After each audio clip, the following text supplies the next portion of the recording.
Saludos y bendiciones, ¿cómo están, hermosas mujeres de Dios? Soy Ariani Sojo y hoy iniciamos con un nuevo libro de la Biblia, nuestro segundo libro, el libro de Éxodo, donde Dios se nos va a mostrar como yo soy el que soy.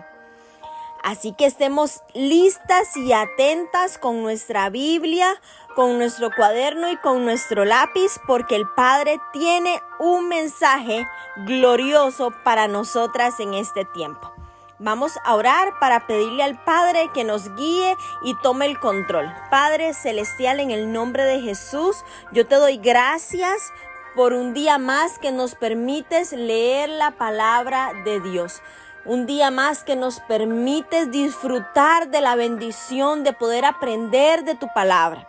Te pedimos que tomes el control de nuestra mente, de nuestro corazón, de nuestro espíritu, de todo lo que se está moviendo a nuestro alrededor en este momento. Que mientras leemos la palabra, Señor, la atmósfera del lugar donde nos encontramos comience a saturarse de tu presencia, comience a llenarse de transformación, porque eso es lo que va a comenzar a hacer la palabra en nuestras vidas a partir de este momento. Te lo pedimos en el nombre de Jesús. Amén y amén. Estoy muy contenta, muy emocionada de que sigamos perseverando, de que sigamos creciendo, porque cada día se nos unen más mujeres a leer la palabra de Dios. Hoy iniciamos con el libro de Éxodo. La evidencia que existe nos lleva a la conclusión de que este libro lo escribió Moisés, que él fue el autor del libro de Éxodo. Este libro se escribió según una fecha propuesta para los sucesos históricos descritos en el libro. La mayor parte del Éxodo se escribió entre 1445 y 1405 a.C. ¿Dónde ocurrieron los eventos de este libro? Bueno, los sucesos registrados en Éxodo ocurrieron en Egipto, en los lugares que recorrieron los israelitas tras salir de esta nación, y en el monte Sinaí. ¿De qué trata el libro de Éxodo? Bueno, se tocan temas como Dios es un Dios personal que habla y obra directamente en la historia y en la creación. También vemos a Dios cómo planifica, promete y demuestra ser fiel en cumplimiento de su pacto con Abraham, Isaac y Jacob, a un siglo después de su muerte. De la muerte de estos patriarcas, Dios sigue obrando en las personas y a través de ellas para lograr sus propósitos. También vemos a Dios que tiene el control y es soberano sobre la historia. En Éxodo se lo presenta como omnipotente, omnisciente y omnipresente. Otro tema del que trata es Dios como santo y en consecuencia también un Dios celoso, que no tolera el pecado, pero que está decidido a tratarlo para redimir un pueblo para deleite suyo. También vamos a ver al Dios que liberta. Éxodo nos ilustra el poder de los enemigos del pueblo de Dios, pero más vívidamente aún vamos a ver su impotencia ante Yahvé, contra quien nadie puede luchar. También vamos a ver al Dios que provee. Dios es quien satisface toda la necesidad del pueblo que depende de él. Y no solo eso, sino que también lo equipa para hacer y hacer conforme a su llamado. ¿Por qué nosotras, las mujeres, debemos leer el libro de Éxodo? Bueno, como uno de los 5 libros del Pentateuco, se ha considerado a Éxodo una forma donde parte de la esencia de la escritura hebrea la encontramos ahí. Aunque Éxodo ha sido fundamental para la identidad de la nación de Israel y del pueblo judío, también establece un cimiento espiritual e histórico para todas nosotras, para todos los creyentes. Toda mujer debe familiarizarse con su contexto para entender el resto de la escritura. Especialmente en Éxodo, Yahvé es como un esposo que rescata a su esposa de la esclavitud. Le da su propio nombre cuando ella accede a unirse a él en un pacto matrimonial. y por amor establece límites para protegerla. Al haber hecho todo esto por ella, Él espera celosamente su devoción y no tolera rivales. Como Dios es santo, mis hermosas mujeres, su pueblo también debe ser santo y adorarlo como Él lo pide. En este libro vamos a encontrar algunas mujeres importantes que van a ser de ejemplo para nosotras. Por ejemplo, Jocabed y María, que son sumamente conocidas en la historia hebrea. Vamos a ver a parteras modestas y aparentemente insignificantes, que vamos a identificar como Cifra y Fúa, que junto con la hija del faraón van a desempeñar roles estratégicos, y así nos van a ilustrar con claridad que aún las mujeres poco visibles son importantes en el plan de Dios. Como vieron, vamos a ver temas muy interesantes. Vamos a comenzar a ver mujeres de las cuales vamos a aprender. Hay muchos temas donde vamos a poder poner en contexto nuestra vida y vamos a buscar cómo la palabra nos comienza a transformar de muchas cosas que tal vez nosotras estamos haciendo que a Dios no le agrada. Sin más preámbulo, vamos a comenzar a leer el capítulo 1 del libro de Éxodo, que tiene como título Aflicción de los hijos de Israel en Egipto. Estos son los nombres de los hijos de Israel que entraron en Egipto con Jacob.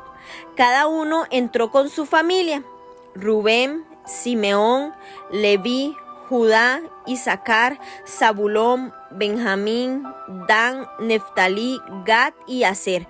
Todas las personas que le nacieron a Jacob fueron 70.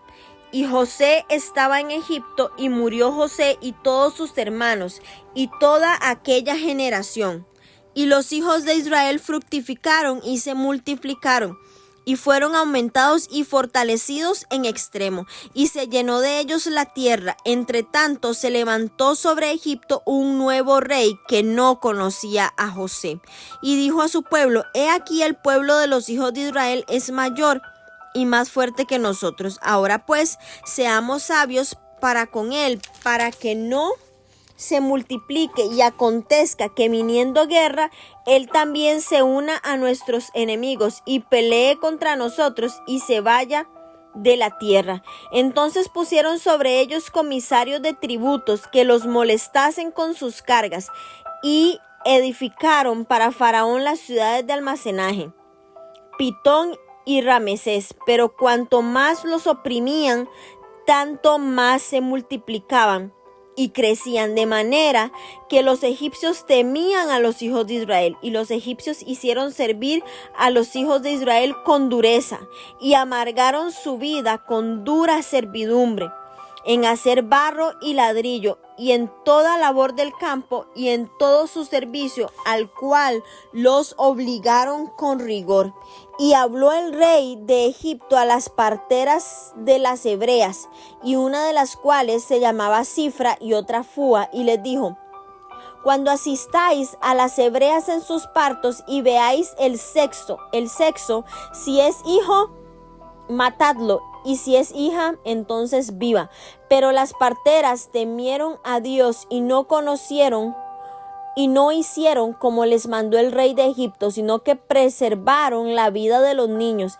Y el rey de Egipto hizo llamar a las parteras y les dijo: ¿por qué habéis hecho esto, que habéis preservado la vida de los niños? Y las parteras respondieron a Faraón: porque las mujeres hebreas no son como las egipcias, pues son robustas y dan a luz antes que la partera venga a ellas.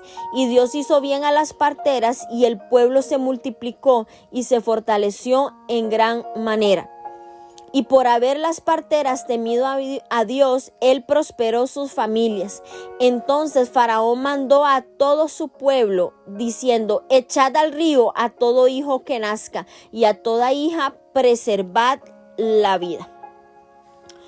Qué impresionante este texto, el primer capítulo del libro de Génesis. Aquí vemos cómo cómo comienza haciendo una recopilación de los hijos de Jacob, los que estaban con él al ingresar a Egipto. El faraón no se conforma con explotar y esclavizar a los israelitas, y vamos a ver más adelante cómo ahí no se detiene, sino que él busca cómo perjudicar a los hijos de Israel. En el primer versículo del libro de Éxodo, prácticamente igual que el otro que se encuentra al final de Génesis, conecta los dos primeros libros, solo que hubo un tiempo de aproximadamente unos 300 años de ese último versículo de Génesis al primero del libro de Éxodo. El libro de Éxodo continúa la historia de la familia de Jacob. Todos ellos habían ido a Egipto por una hambruna, y ahí vemos cómo los nombra en ese primer versículo. Después de esa hambruna, ellos se quedaron ahí porque José era el gobernador de Egipto y les ayudaba. Más importante aún es el hecho de que era el plan de Dios que ellos se quedaran por un tiempo en Egipto, aunque no para siempre. Había un propósito divino para los hijos de Israel, y era formar una nación.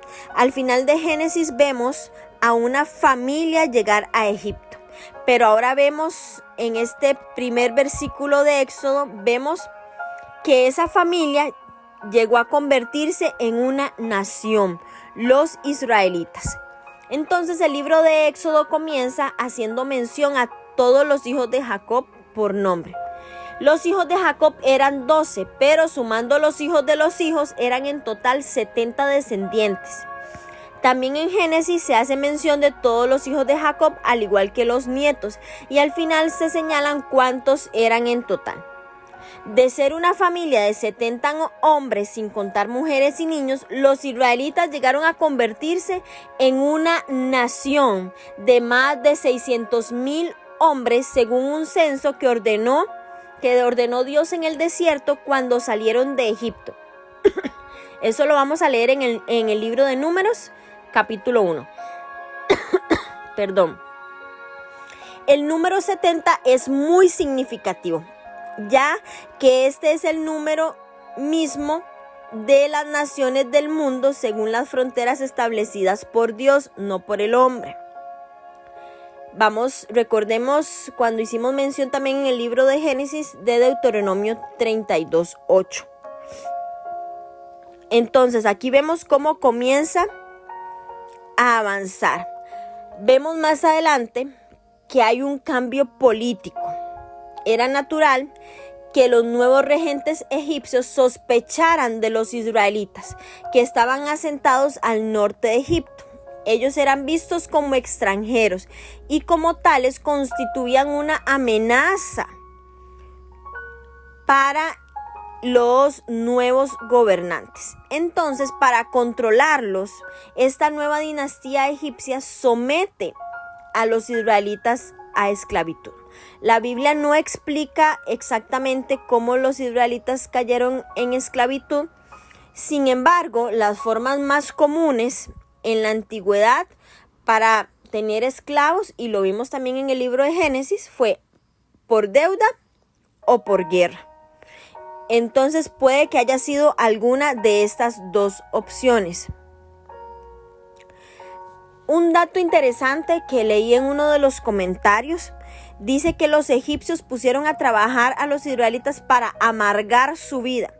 Según ellos, los egipcios asignaron a esclavos israelitas a construir ciudades de miseria, las cuales eran construidas sobre la arena, y tan pronto como las terminaban, eran derribadas para luego ser reconstruidas. Ellos los hacían hacer labores sin propósito. ¿Para qué? Para desmoralizar a los israelitas, para quitarles el ánimo, para mantenerlos amargados. Era uno de los comentarios que leía y me pareció interesante, ¿verdad? El faraón no se conformó solamente con explotar y esclavizar a los israelitas, sino que en el fondo lo que él quería era exterminarlos. Dado que el trabajo duro no acabó con ellos, no logró desmoralizarlos, entonces se ingenió otra forma para deshacerse de ellos. Y este plan tenía como efecto acabar con los hijos de Israel, precisamente desde su inicio. Vemos cómo las instrucciones de Faraón a las parteras llevaron a un sistema de infanticidio o de aborto postnatal. ¡Qué horror! Un aborto postnatal impuesto por el gobierno. Un asesinato basado en el género y la edad. La práctica que continúa a lo largo de la historia se ha llamado infanticidio selectivo por sexo y también se le conoce como genericidio, pero suele aplicarse precisamente a las niñas. Se cree que ayuda a explicar las desequilibradas estadísticas de nacimiento en varios países de Asia y Medio Oriente. ¿Qué les quiero decir con esto? Que hasta el día de hoy es una práctica que todavía se hace en el mundo. Todavía se aplica, todavía vemos cómo quieren en muchos países que sea ley el aborto, que sea ley también prácticamente segundos antes de nacer un bebé, un niño, poderlo asesinar. Y vemos aquí, como les comentaba, que hay países de Asia y Medio Oriente donde aún ya en nacidos los niños, principalmente si son niñas, deben morir.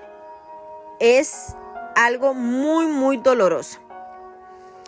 Entonces, este plan que vemos que inicia en Éxodo, Faraón llega y lo comienza a ejecutar.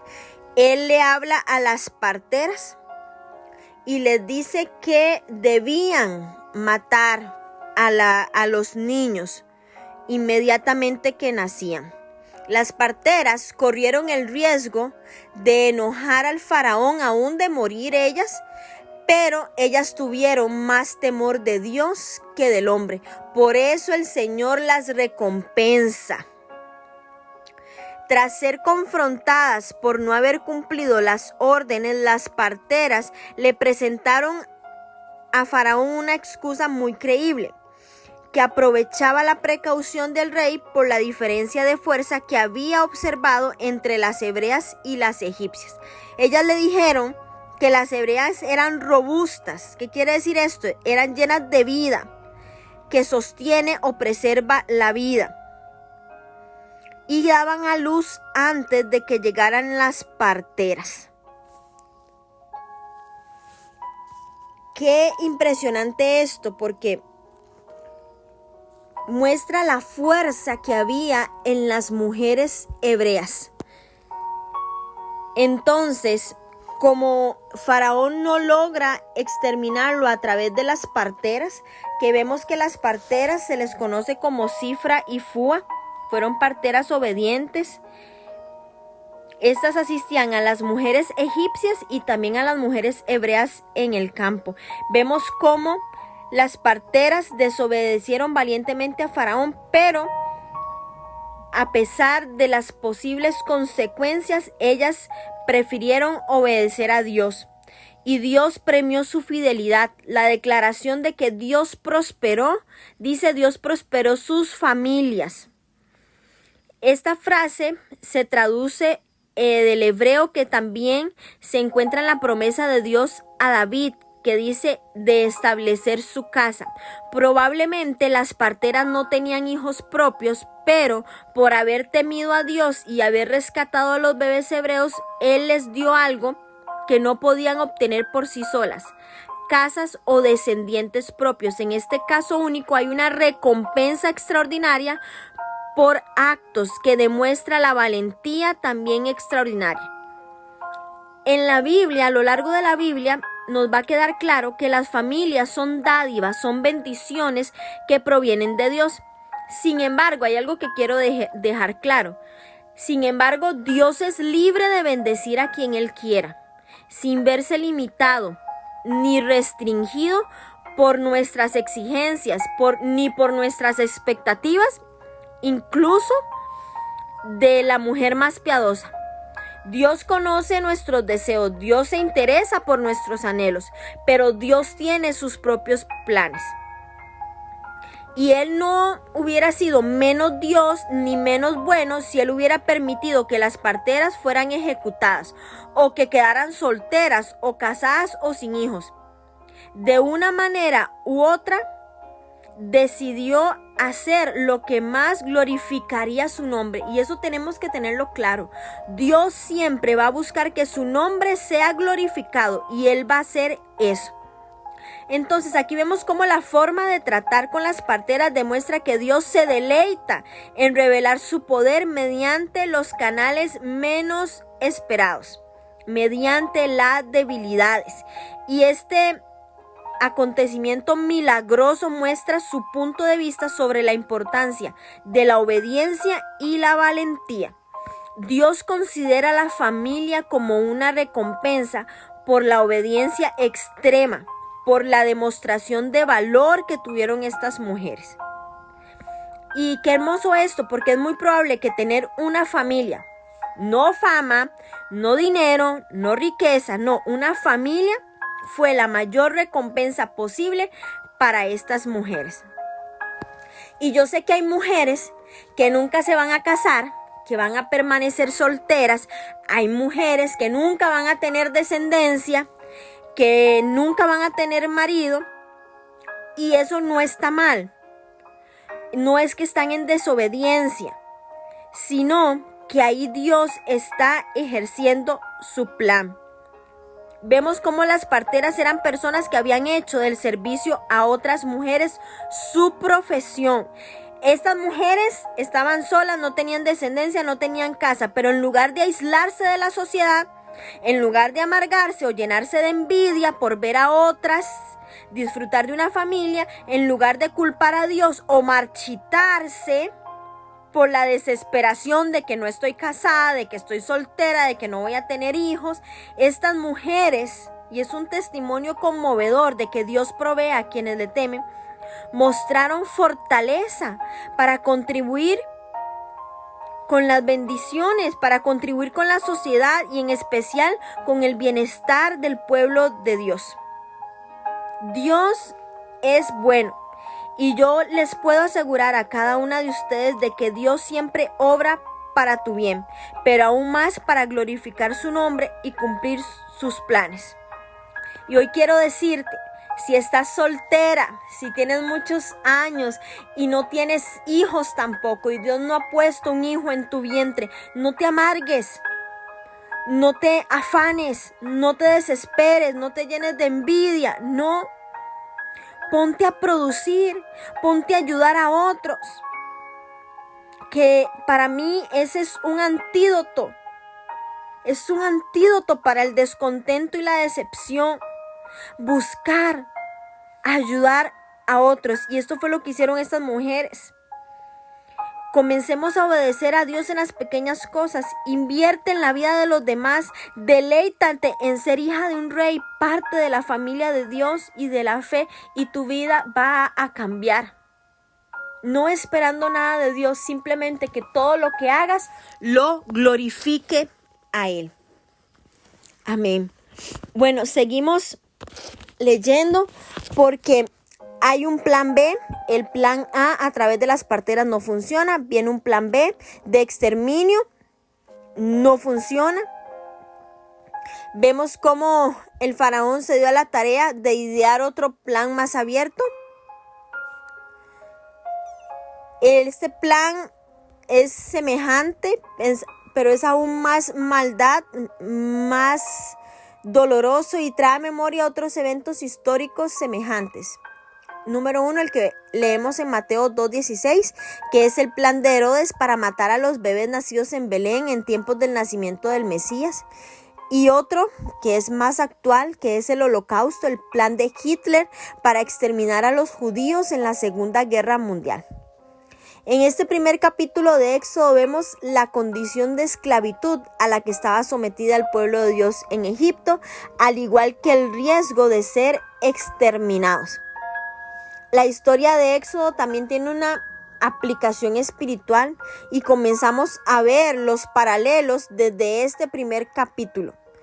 Porque el tema es la esclavitud del pueblo de Dios en Egipto. Y no tenemos que adivinar ni nada cuál es el simbolismo de la esclavitud y su aplicación espiritual, porque Jesús lo explica con claridad. La gente argumenta que es libre, pero Jesús nos enseña que hay una esclavitud espiritual en Juan 8:33. Él le dice: linaje de Abraham somos y jamás hemos sido esclavos de nadie. ¿Cómo dices tú, seréis libres? Jesús le respondió: de cierto os digo que todo aquel que hace pecado, esclavo es del pecado. También Pablo habla sobre la esclavitud espiritual en Romanos 6:16. ¿No sabéis que si os sometéis a alguien como esclavos para obedecerle, sois esclavos de aquel a quien obedecéis, sea del pecado para muerte o sea de la obediencia para justicia? Pero gracias a Dios que aunque erais esclavos del pecado, habéis obedecido de corazón a aquella forma de doctrina a la cual fuisteis entregados, y libertados del pecado, venisteis a ser siervos de la justicia.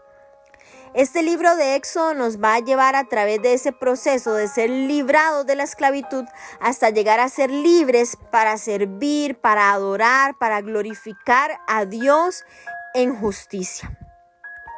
Ahora vamos a leer el capítulo 2, que aquí ya vamos a ver un personaje muy importante en este libro y es el nacimiento de Moisés. Dice el capítulo 2: un varón de la familia de Leví fue y tomó por mujer a una hija de Leví, la que concibió y dio a luz un hijo, y viéndole que era hermoso, le tuvo escondido 3 meses, pero no pudiendo ocultarle más tiempo, tomó una arquilla de juncos y la calafateó con asfalto y brea y colocó en ella al niño y lo puso en un carrizal a la orilla del río.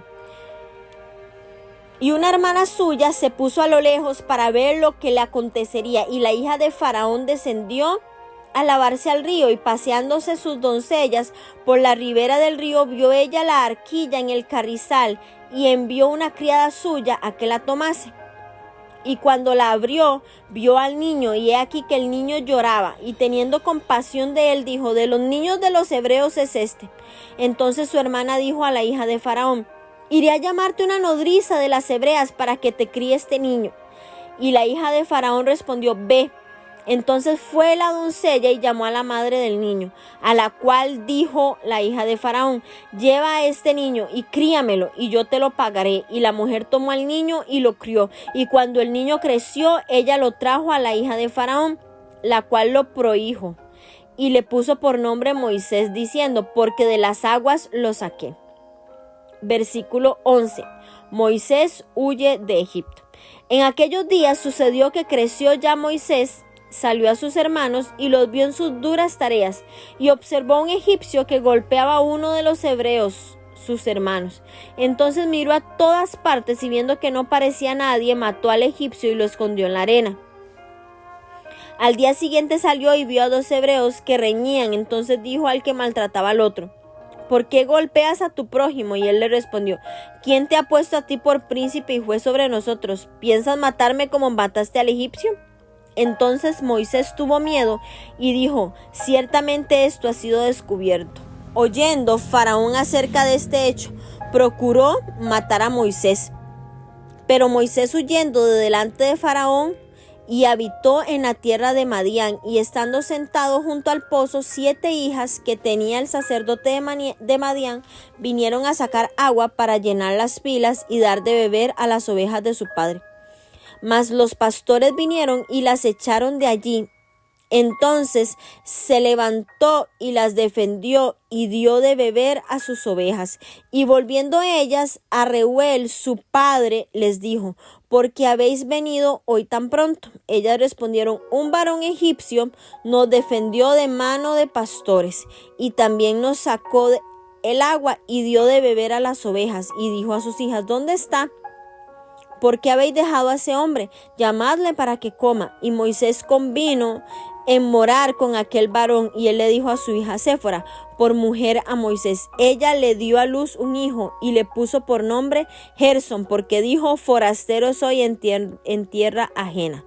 Aconteció que después de muchos días murió el rey de Egipto, y los hijos de Israel gemían a causa de la servidumbre y clamaron, y subió a Dios el clamor de ellos con motivo de su servidumbre, y oyó Dios el gemido de ellos, y se acordó de su pacto con Abraham, Isaac y Jacob, y miró Dios a los hijos de Israel y los reconoció Dios. Amén. Bueno, en este capítulo vemos cómo los padres de Moisés logran guardar la vida de su hijo durante los primeros 3 meses, pero cuando ya era imposible, imagínense qué es esconder un bebé en una casa ya tan grande, era imposible. Entonces tuvieron que tomar la decisión, yo creo que una decisión drástica, dolorosa. Las que tenemos hijos nos podemos imaginar el dolor de esta familia. Tuvieron que tomar esta decisión, lo llevaron al río, pero en lugar de lanzarlo, se despidieron de él de otra forma. Lo hicieron totalmente diferente. La palabra que se traduce al español como arquilla o cesta, en hebreo es teba. La primera vez que se usa esta palabra en la Biblia es en la referencia al arca de Noé. Entonces aquí vemos cómo se señala que la arquilla fue calafateada con brea, al igual que hicieron con el arca de Noé. ¿Para qué? Para evitar que el agua penetrara. Entonces, la teba o arca se caracteriza por no tener remos, no tiene timón ni tiene vela.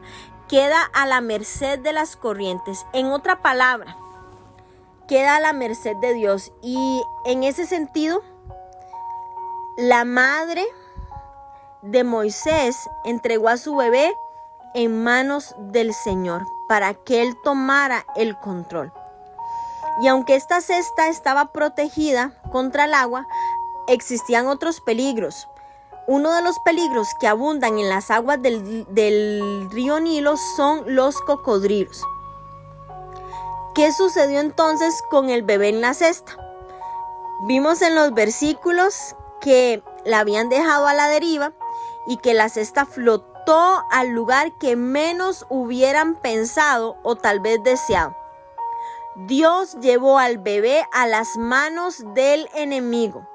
El último lugar donde hubiéramos pensado que estaría a salvo este bebé sería ahí, la casa del faraón. Este lugar era el más peligroso para un bebé hebreo por el decreto del rey, pero Dios sabe lo que hace, y precisamente ahí fue donde recibió protección, recibió cuidado y recibió preparación para lo que venía.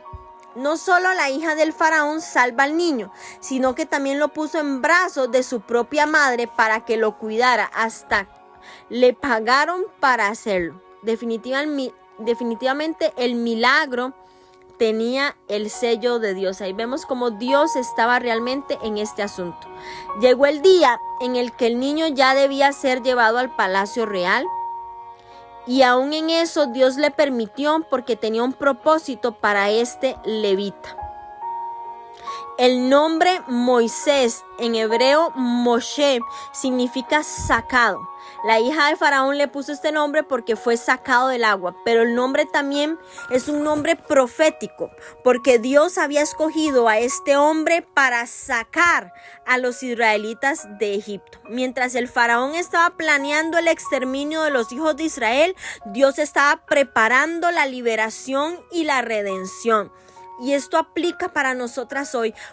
El Satanás está todos los días planeando cómo va a exterminar tu vida, cómo va a exterminar tu casa, cómo va a exterminar nuestras finanzas, cómo él va a venir y va a exterminar todo lo que nosotras poseemos. Pero mientras Satanás está orquestando todos esos planes, Dios está preparando redención, está preparando liberación, está preparando bendición para cada una de nosotras. ¿Por qué? Porque así es el Dios que tenemos, un Dios grande, un Dios fuerte, un Dios glorioso.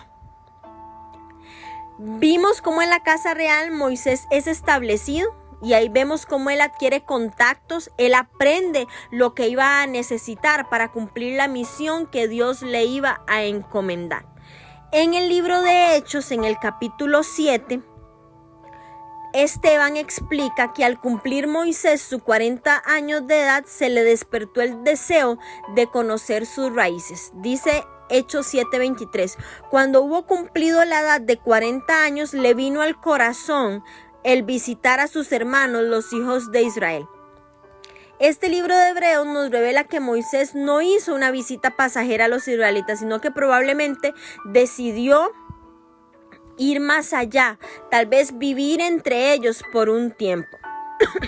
En su visita a los israelitas, Moisés se da cuenta de la opresión a la que están sometidos, y Moisés tenía un profundo sentido de justicia y le molestó mucho el maltrato al que sometían a los hebreos. Sobre todo se indignó al ver a un egipcio golpear a un israelita sin misericordia. Y este hombre impulsivamente decide tomar la justicia en sus propias manos, cosa que obviamente sabemos no agrada a Dios por ningún motivo. ¿Por qué? Porque la justicia viene de Dios. Moisés miró a su alrededor porque sabía que lo que iba a hacer no era correcto. Y esta acción de Moisés no era justicia, sino un acto de venganza. Sabemos que la venganza a manos propias no es justicia, ya que la retribución debe venir de las autoridades y no de cualquier hombre. La Biblia es clara al enseñar que la venganza es de Dios y no debe hacerse a manos propias. En su discurso, también en el libro de Hechos capítulo 7, Esteban menciona el acto justiciero de Moisés y hace referencia a lo que estaba en la mente de Moisés. Y dice así, versículo 24, y al ver a uno que era maltratado lo defendió e hiriendo al egipcio vengó al oprimido. Pero él pensaba que sus hermanos comprendían que Dios le daría libertad por mano suya, mas ellos no lo habían entendido así. Aparentemente Moisés ya tenía en su corazón la idea de ser libertador de Israel. Sin embargo, el pueblo no estaba preparado para reconocerlo como tal y lejos de agradarle que eliminara un enemigo, le reclamaron. El único testigo de lo que Moisés había hecho fue el israelita, a quien libró del abuso, pero lejos de mostrarle agradecimiento, este esclavo divulgó la noticia del asesinato y la noticia llegó al faraón. Entonces, en lugar de ser un libertador, Moisés se termina convirtiendo en un fugitivo, en un prófugo de la ley. Seguramente Dios le había puesto en su corazón ese deseo de justicia, de cuidar del pueblo, pero Moisés todavía tenía muchas cosas que aprender antes que Dios le encomendara la gran tarea. No hay duda de que Moisés era justiciero, ya que volvió a mostrar esta inclinación en el desierto. En esta ocasión, su acto de justicia le abrió las puertas. Moisés no solo fue invitado a comer, sino que fue adoptado como parte de esta familia y ahí formó su propia familia. Moisés llegó a pensar que él viviría tranquilamente en Madián por el resto de su vida, pues ahí vivió los próximos 40 años, pero como veremos a lo largo del libro de Éxodo, Dios no se había olvidado de los propósitos que tenía para Moisés.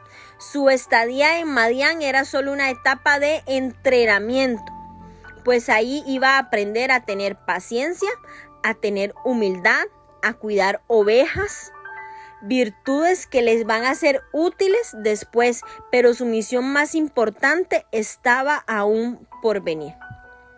Dice la palabra que mientras Moisés se estaba entrenando y aprendía sus lecciones en el desierto, los israelitas también aprendían lo suyo en Egipto.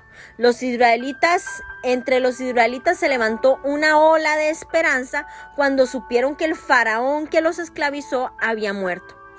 Tal vez tuvieron la esperanza de que las cosas iban a cambiar con el nuevo rey, pero no fue así. La opresión siguió y fue ahí cuando clamaron a Dios. Y yo creo que a veces Dios permite que lleguemos al punto de clamar por su ayuda antes de intervenir. Y Él lo hace para que estemos conscientes de su mano, de su poder y sus milagros. Porque muchas veces vemos cómo se le atribuye a la suerte, al destino, a la vida, a que lo merecemos, a que hemos sido tan buenas que los merecemos. Entonces vemos ahí cómo ellos gimen y Dios se acuerda de su pacto. Y es que aquí surge la pregunta, ¿acaso Dios se había olvidado de los hijos de Israel? Obviamente no.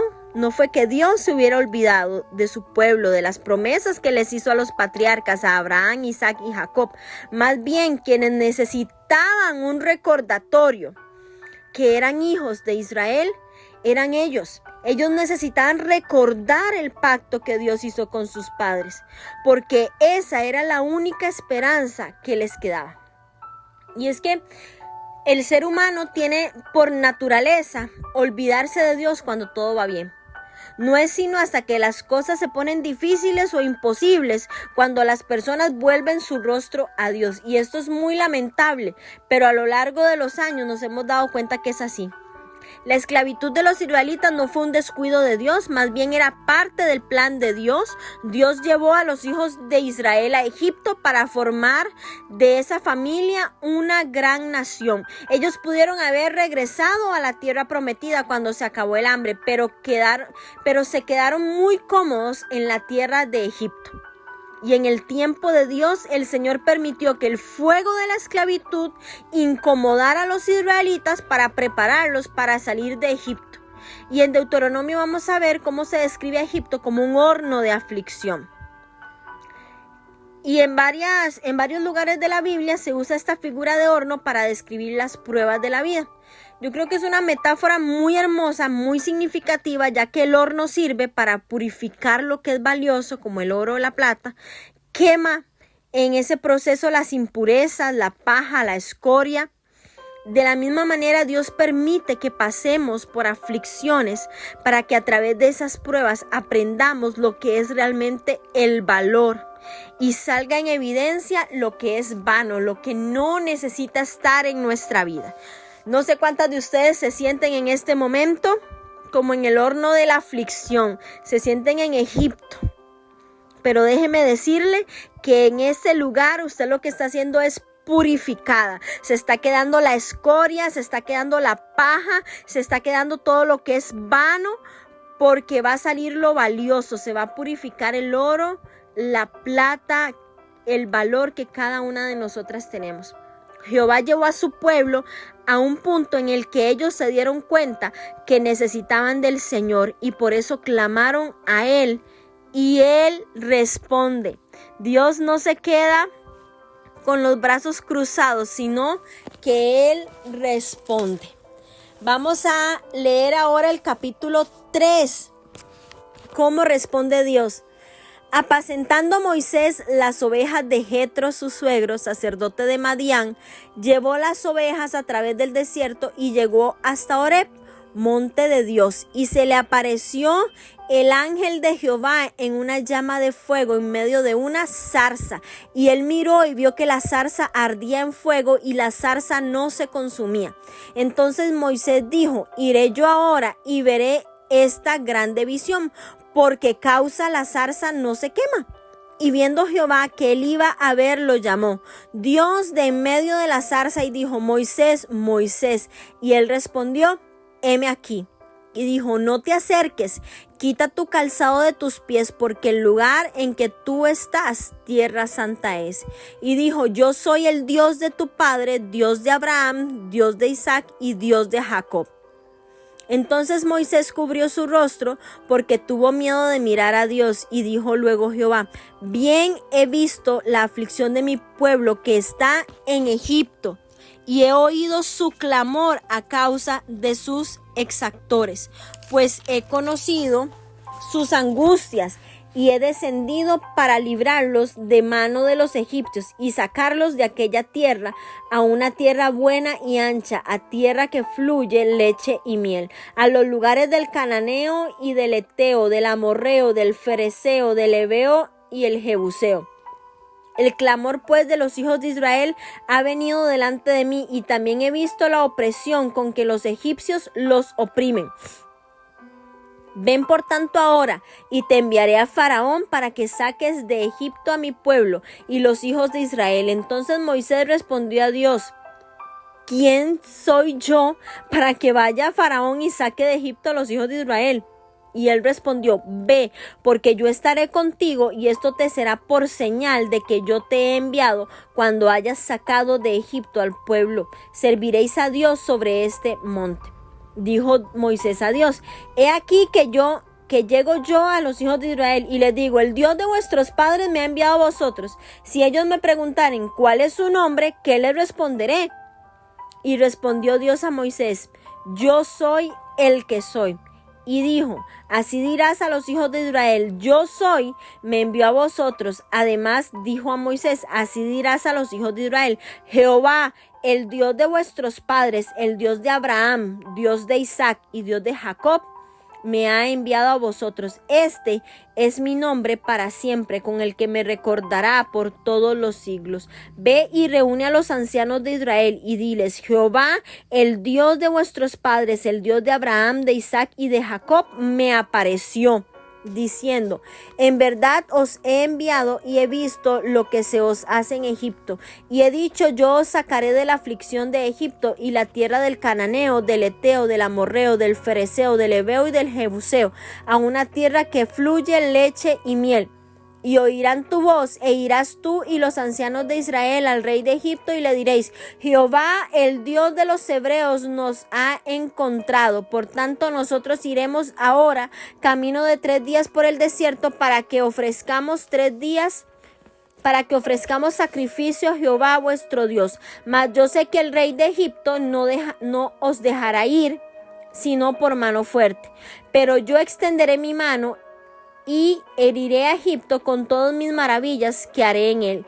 Y entonces os dejará ir, y yo daré a este pueblo gracia en los ojos de los egipcios, para que cuando salgáis no vayáis con las manos vacías, sino que pedirá cada mujer a su vecina y a su huéspeda alhajas de plata, alhajas de oro y vestidos, los cuales pondréis sobre vosotros, hijos y vuestras hijas, y despojaréis a Egipto. Amén.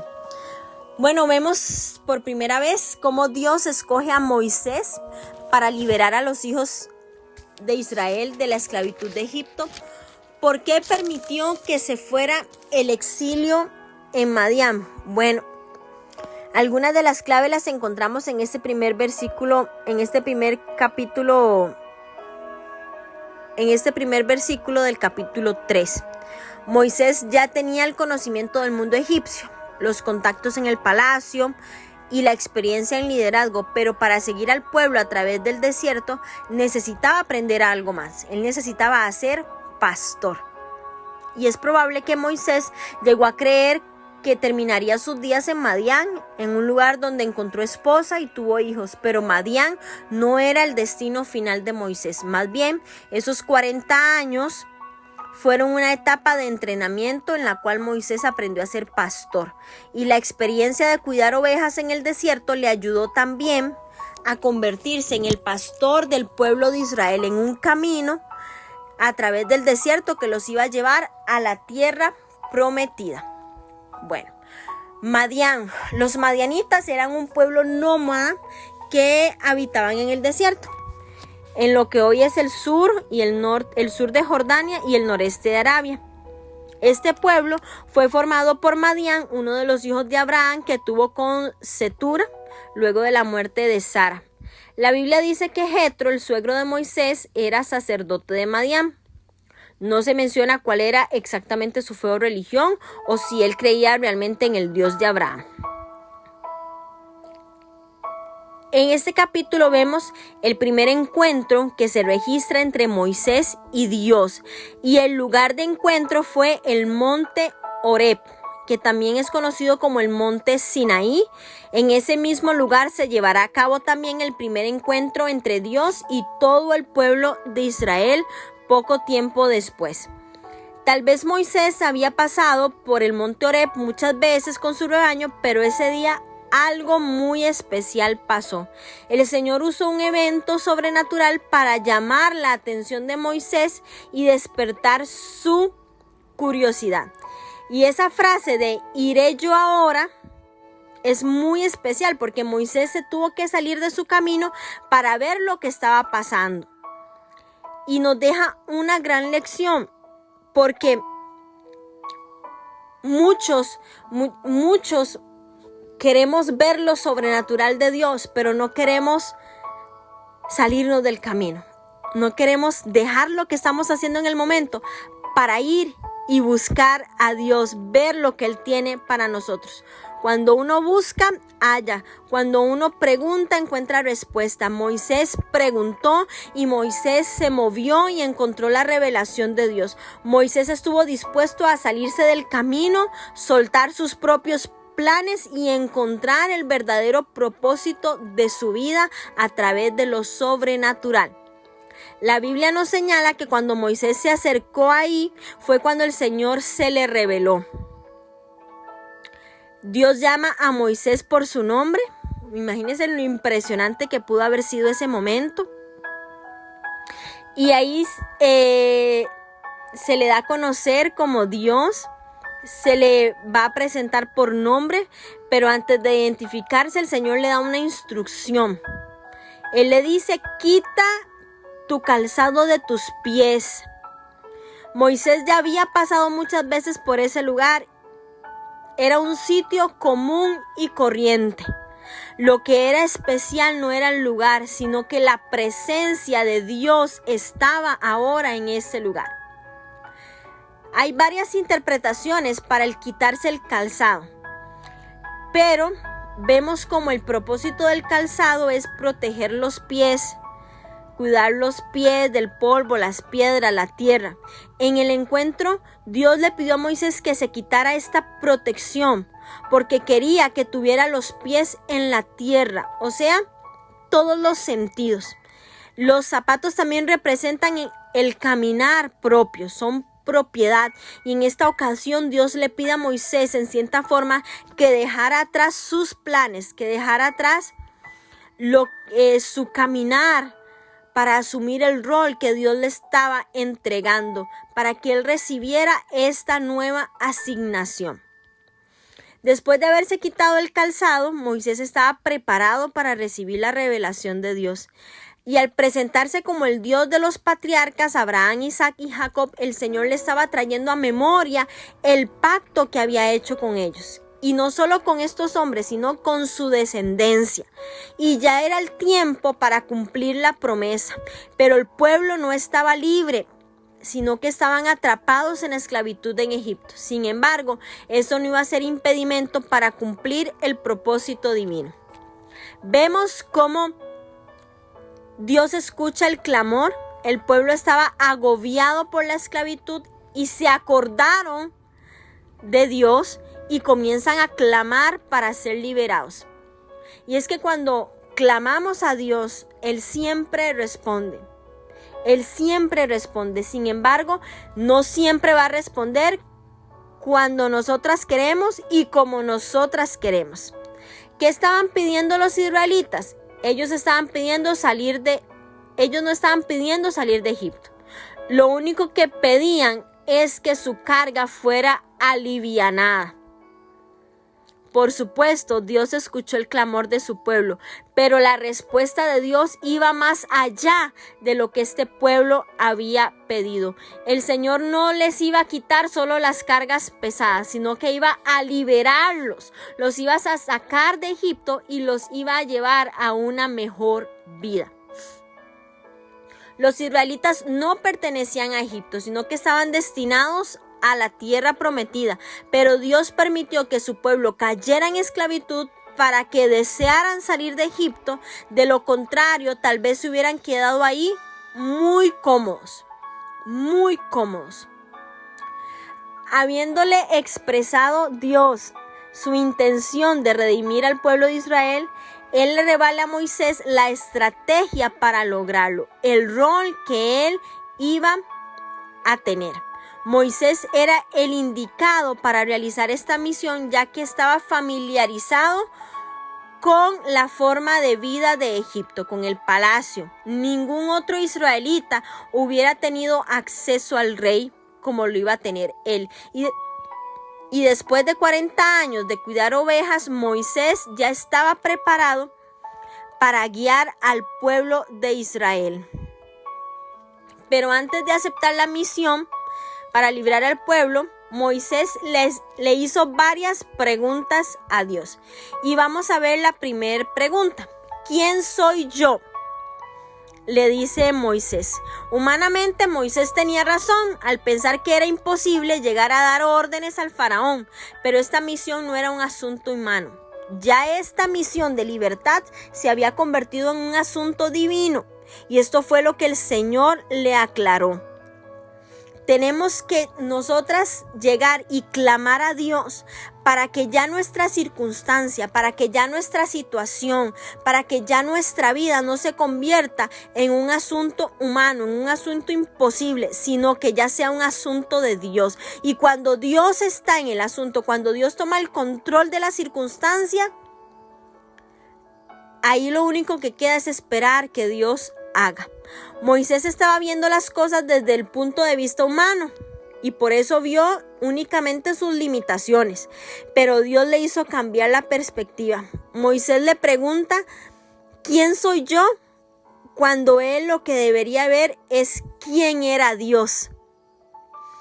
Si él hubiera visto quién era Dios, él se da cuenta que Dios es todopoderoso, que no hay nada imposible para él, y aunque las cosas parecían imposibles, él iba a tener éxito en esa misión porque el todopoderoso era el que estaba con él. Moisés también estaba preocupado que el pueblo no lo recibiera como libertador, ya que en el pasado lo habían rechazado y también lo habían acusado. Pero Dios estaba con él. Otra pregunta que vemos es: ¿qué les diré a los hijos de Israel? Moisés pone esta pregunta en la boca de los israelitas, pero tal vez él tenía la duda y Dios comenzó dándole un nombre. Él no solo le dio un nombre, para mí le dio una frase: yo soy el que soy. Yo soy el que soy, así dirás a los hijos de Israel. Yo soy, me envió a ustedes.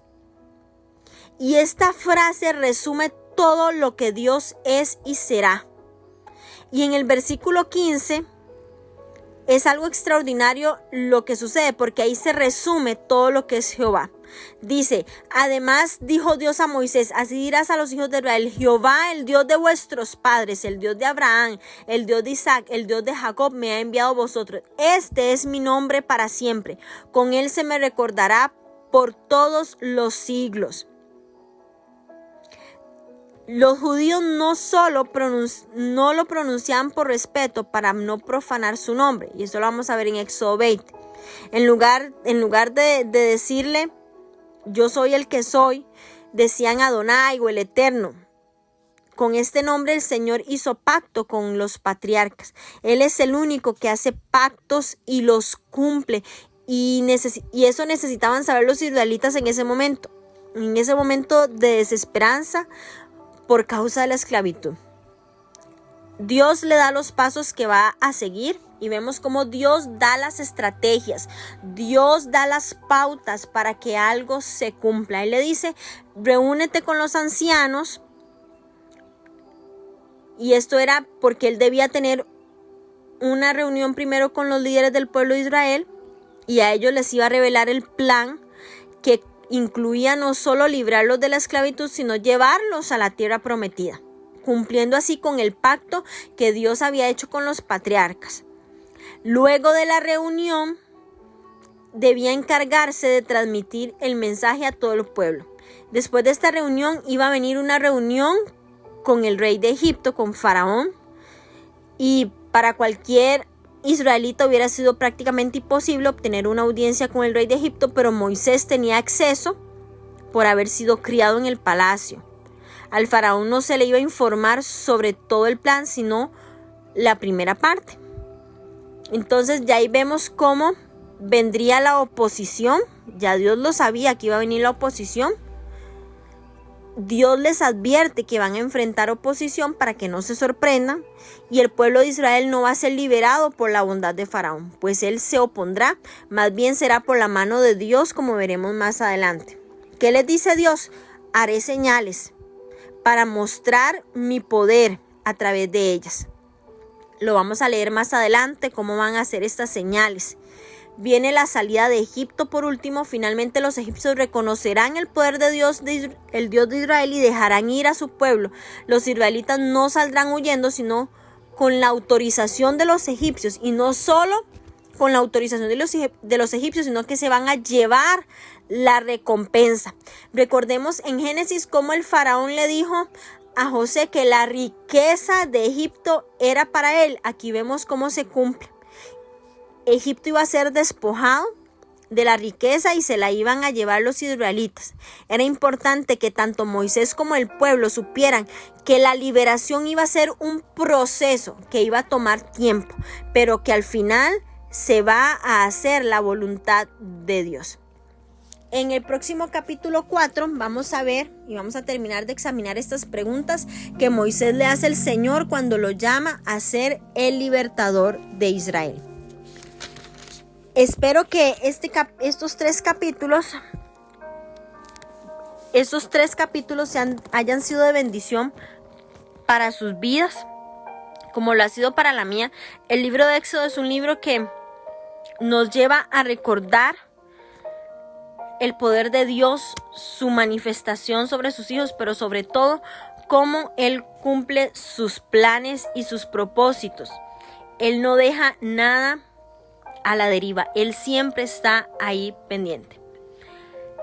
Hoy declaro sobre ustedes sabiduría, revelación, discernimiento, que Dios las bendiga por seguir perseverando, por seguir caminando, leyendo la palabra de Dios. No se detengan, sigan adelante, sigamos creyendo, invitemos a otras a unirse también a leer la palabra de Dios, para que cada día podamos entender lo hermoso, lo santo, lo glorioso que es Dios en nuestras vidas.